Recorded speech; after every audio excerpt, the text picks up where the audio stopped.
adalah hidup yang membutuhkan pertolongan Allah dari sorga. Katakan amin. Jadi saudara, itu sebab dimasukkan di sini supaya kita tahu apa sih penderitaan, ya. Ingatlah akan sengsaraku dan pengembaraanku. Kata sengsara kita jelas, pengembaraan itu apa? Pengembaraan ketika kita terlunta-lunta, terkatung-katung, tanpa pegangan, terombang-ambing, terhempas ke sana kemari, sampai satu saat tubuh kita terhempas pada batu karang. Habis. Saudara, ingatlah akan pengembaraanku Tuhan. Saudara, jadi hidup orang tidak begitu enak. Itu sebab kalau saudara mengenal Yesus dan mengenal firman, kita harus sangat bersyukur. Amin.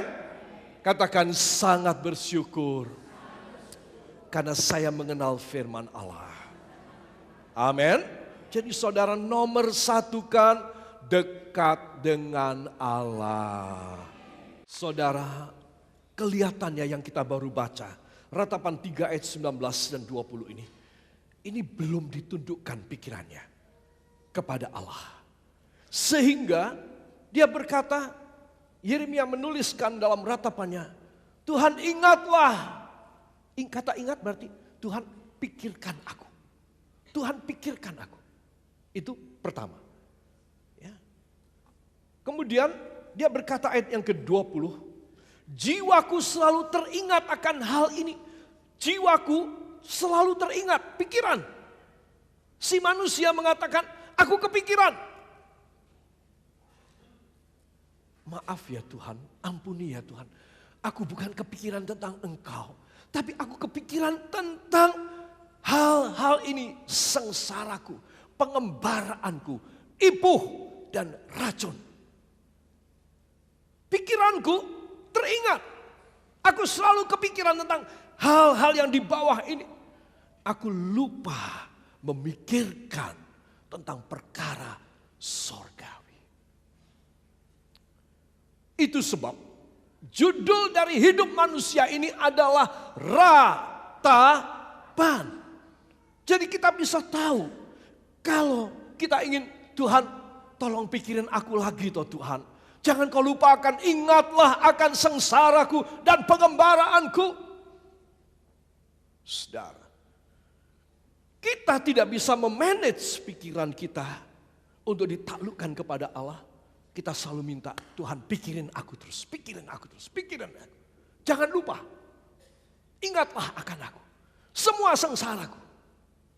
Saudara, itu sebab ayat yang ke-20, ini yang menjadi ratapan terus berkelanjutan seumur hidup kita. Bahkan setelah kita meninggal dunia, anak keturunan kita meratap melulu. Saudara, apa sebab?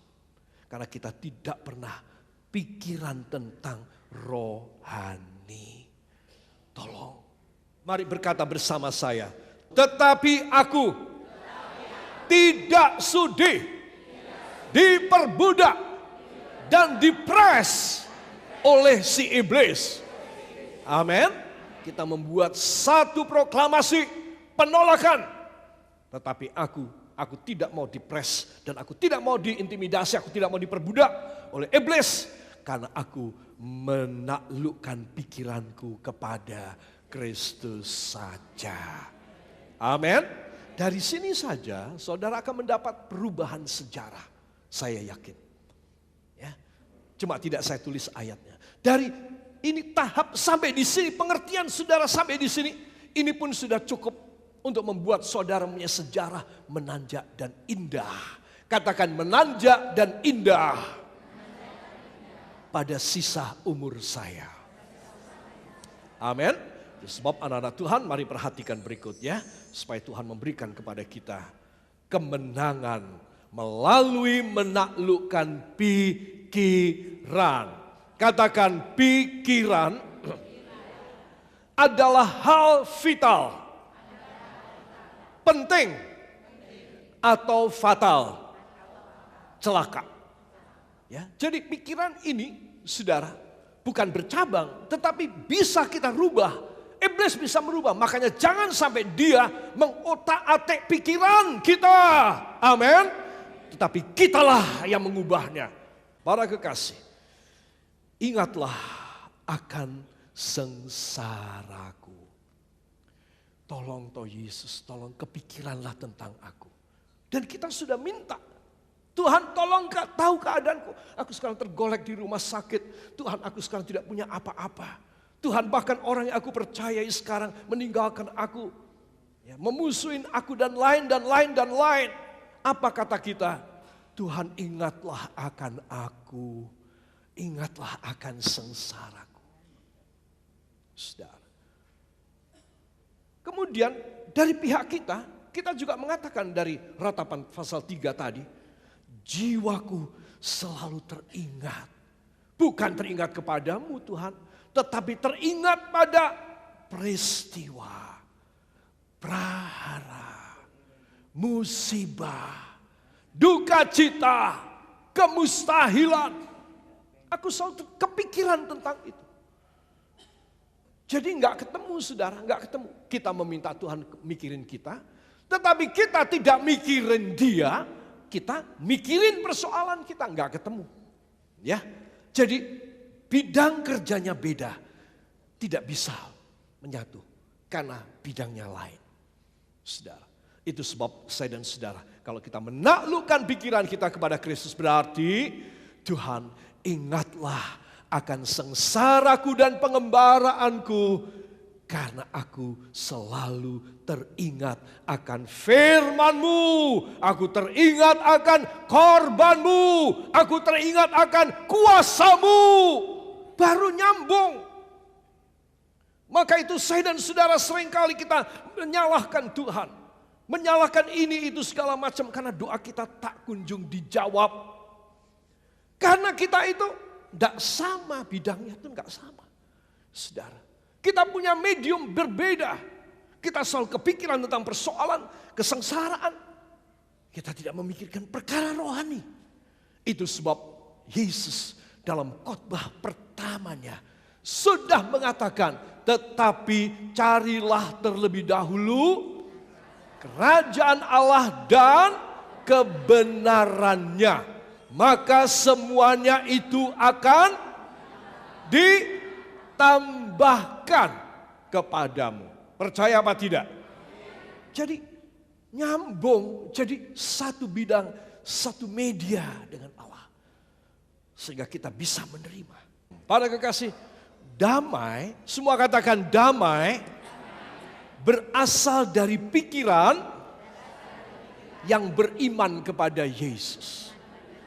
Jadi saudara bisa bikin damai hidup saudara. Di rumah barangkali ada masalah keuangan sehingga berantemlah suami istri, ayah dan ibu, kakak dengan adik dan seterusnya. Saudara. Tetapi karena ada seorang atau beberapa orang dalam rumah menaklukkan pikirannya kepada Kristus. Maka apa yang terjadi?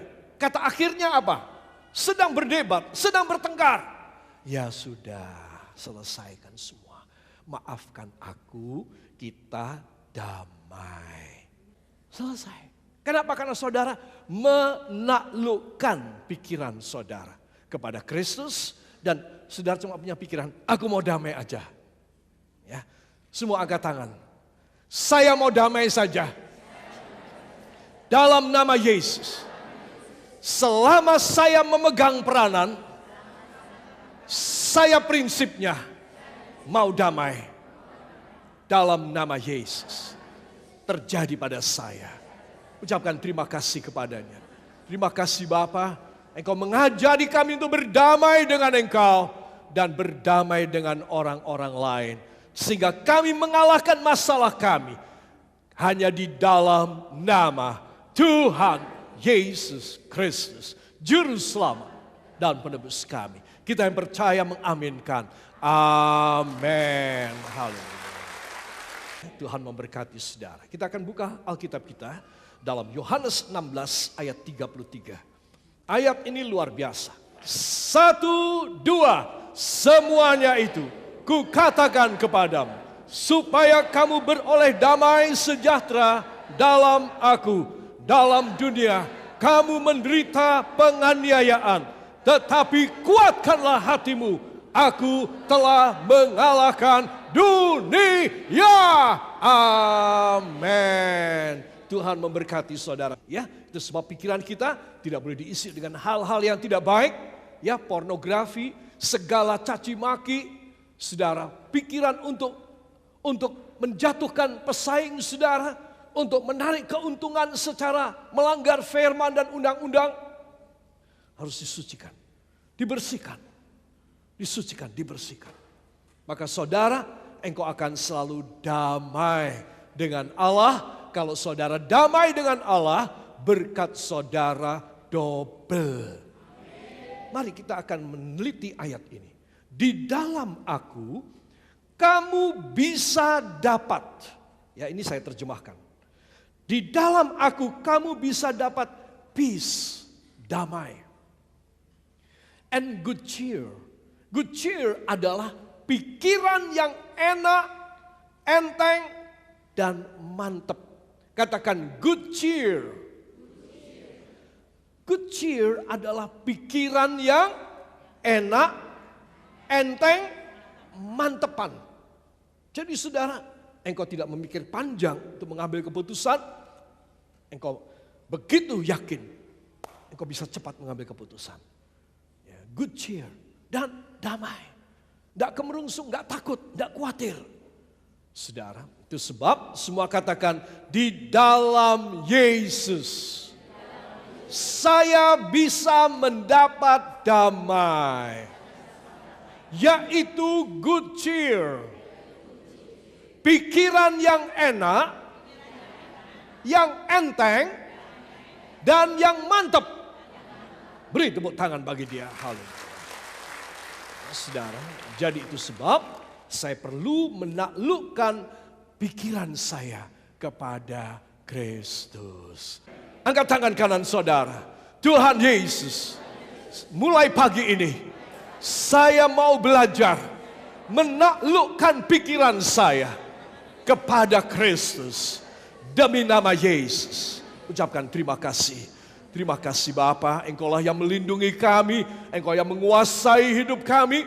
Hanya di dalam nama Tuhan Yesus Kristus, Juru Selamat dan Penebus kami. Kita yang percaya demikian mengaminkan.